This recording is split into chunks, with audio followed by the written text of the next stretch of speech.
The floatplane sat there in the harbor, half submerged, wings broken, quietly bleeding fuel into the Pacific. And the thing that kept the intelligence officer awake that night wasn't the wreckage, it was the math. The plane had flown over 800 miles to reach them, but according to every piece of intelligence they had, it shouldn't have made it past 400. Someone had gotten something very, very wrong.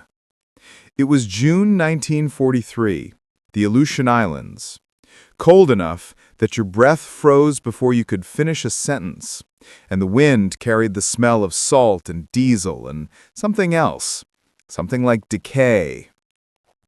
Lieutenant Commander Jack Brennan stood on the dock at WWII Island, staring down at the captured Japanese floatplane bobbing in the dark water. The twin floats were riddled with bullet holes. The cockpit canopy was shattered. But the fuel tanks, they were nearly empty. And that meant it had traveled farther than any floatplane they'd ever seen. The pilot was already dead. They'd pulled his body out an hour ago, stiff and cold, his flight suit soaked through with seawater and blood.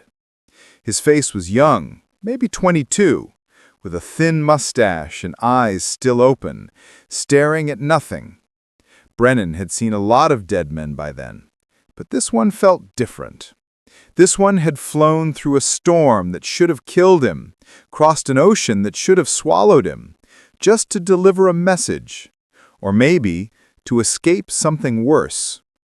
The recovery team worked under floodlights, their voices low and tense. The plane was a Nakajima A6M2N, a roof, they called it, a floatplane version of the Zero. Decent for reconnaissance, decent for harassing supply lines, but it wasn't built for distance. It was built for speed and maneuverability.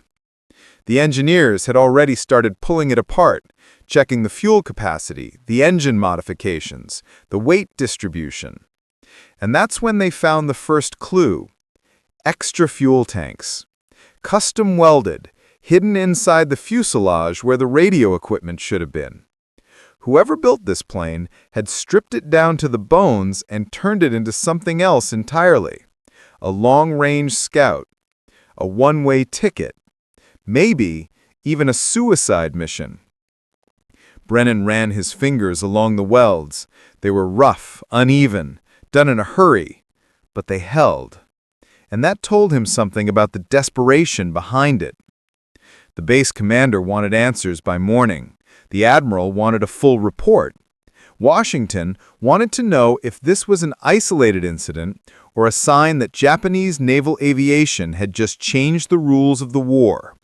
Because if they could modify every floatplane in their fleet like this, then every island, every convoy, every patrol boat was suddenly within reach. The ocean wasn't big enough anymore. Brennan pulled a folded map from the pilot's jacket pocket. It was soaked, the ink bleeding into illegible smudges, but he could still make out the markings. A route, stretching from the Kurils past the Kamchatka Peninsula, all the way down to the Aleutians, over 1,000 miles. And there were notes scribbled in the margins, barely legible, written in shaky handwriting. Numbers, fuel calculations, times, and one word, circled twice, Unmei, destiny. The mechanics found something else that night. A small wooden box, tucked under the pilot's seat, wrapped in oilcloth.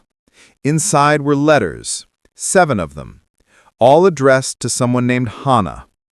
The handwriting was careful, deliberate, the kind you use when you know it might be the last thing you ever write.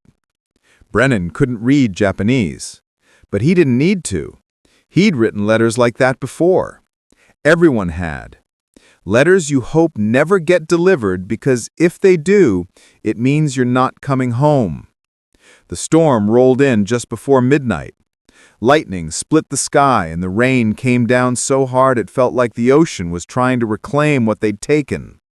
Brennan stood in the operations tent, staring at the disassembled floatplane laid out like an autopsy. The extra tanks, the stripped interior, the worn-out engine that had somehow carried a man across an impossible distance. And the question that wouldn't leave him alone: why? Why push a plane past its limits? Why strip it down and send it on a mission it couldn't survive? Unless survival wasn't the point. The radio operator walked in, shaking water from his jacket. He handed Brennan a decoded transmission. Intelligence had intercepted Japanese naval communications 3 days ago. Something about a reconnaissance sweep near the Aleutians. But the transmission was incomplete, cut off mid-sentence, like someone had been silenced, or like someone had chosen silence. Brennan looked back at the letters, still sitting on the desk. 7 letters to Hana. And suddenly, he understood. The pilot hadn't been sent on a mission. He'd gone on his own. He'd modified the plane himself, stripped it down, calculated the fuel, written his goodbyes, and flown into a storm knowing he'd never make it back. He'd crossed an ocean alone, in the dark, just to see how far he could go. And now, the Navy had to figure out if he was the only one.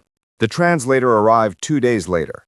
His name was Sergeant Tom Nakamura, a Nisei from California who'd been translating intercepts since Pearl Harbor. He sat in the interrogation room with the 7 letters spread out in front of him, his face unreadable. Brennan watched him through the doorway, waiting. The wind outside had died down, but the cold hadn't. It never did in the Aleutians. Nakamura finally looked up. He wasn't a man who showed emotion easily, but his hands were shaking. The letters weren't love letters, at least not in the way Brennan expected. They were confessions. The pilot's name was Lieutenant Hideaki Sato, 23 years old, naval aviator stationed at Paramushir Island in the Northern Kurils. And he'd been part of something that had broken him. 3 months earlier, Sato's squadron had been ordered to conduct reconnaissance over the Bering Sea. Standard patrol, nothing unusual. Except they weren't looking for American ships. They were looking for their own. A Japanese convoy that had gone missing. 6 transports, 2 destroyers, over 3,000 men. Gone. No distress signal, no wreckage, just silence. They found them a week later, or what was left of them. The convoy had been caught in a storm, driven north into pack ice.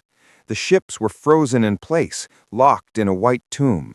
And the men were still aboard, still at their posts, still frozen. Sato described it in careful detail. The way the ice had formed around the hull, the way you could see faces through the portholes, mouths open, eyes wide. The way the snow had drifted across the decks, covering everything except the hands reaching up from below. The squadron commander ordered them to keep flying, to say nothing, to mark it on the map and move on. Because if word got out that a convoy had been lost to weather, to poor planning, to sheer incompetence, then the morale of the entire Northern Fleet would collapse. So they buried it. They let 3,000 men stay frozen in the ice, uncounted, unmourned, erased.